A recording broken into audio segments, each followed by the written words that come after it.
Hey guys, Chris from Drift Outfitters here, and what I want to share with you right now is how to tie a vampire leech, at least how I tie it. This is, I think if you ask the majority of stillwater competitive anglers at least, if they had to choose a desert island fly, if this wasn't the number one for most guys, it would definitely rank up there at least. This is a super versatile fly, and what I'm going to tie is probably the most common color combination, but you can really mix this up, different bead colors, different body colors, different tail colors, really just mix it up however you like. But this just flat out catches fish. It works really well in lakes, works really well in rivers too. What I'm tying it on, this is a Hannock 260 in a size 8. This is probably the larger surf size range that I would tie them in, maybe down to a 10 or 12 on the small side. As far as the bead on here, this is a tungsten bead. This is a 7/64 of an inch tungsten bead here. You can tie it with tungsten or brass.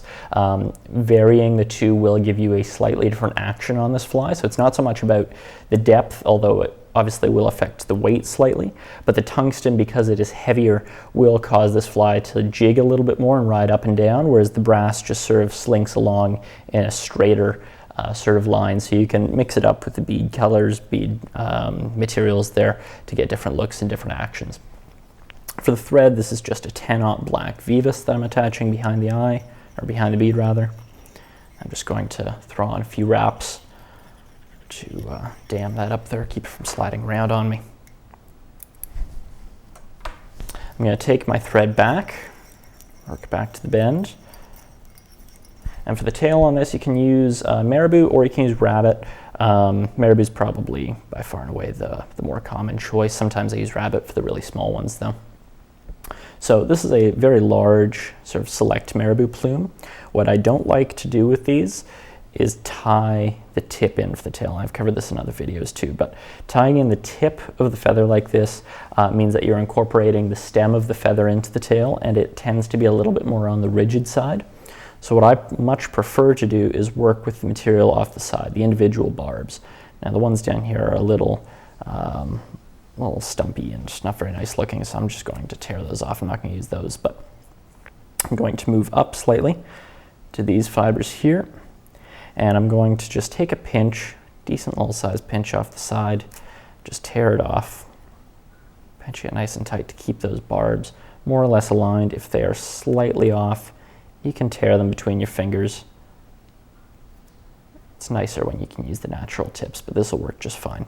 And because we're just using the individual barbs now, this ends up being a much softer tail with a lot more motion in the water.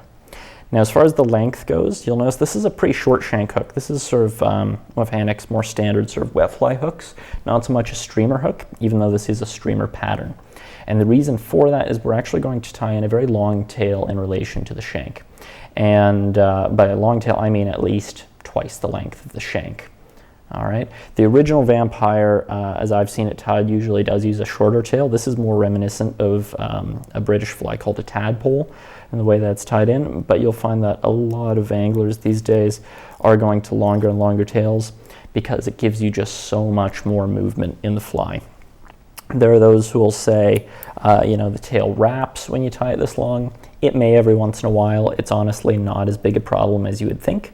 And the other argument that you'd hear against this very often is that you'll get a lot of short hits. You may get some short hits, but I would gladly trade those short hits for takes rather than having a shorter, stumpier, less mobile fly that isn't going to get hit as often. When you're retrieving this fly, if you feel bumps, if you feel those sort of short takes, if you happen to get some, the key is really just not to overreact and just keep retrieving. And eventually those fish, more often than not, will keep following, and eventually you'll lock up to them. So again, I much prefer trading a couple short hits here and there, if that is a thing, over not getting them in the first place. Now for the body, you can add some flash to this tail if you like. I usually just leave it bare. The body, this is a UV micro polar chenille in black.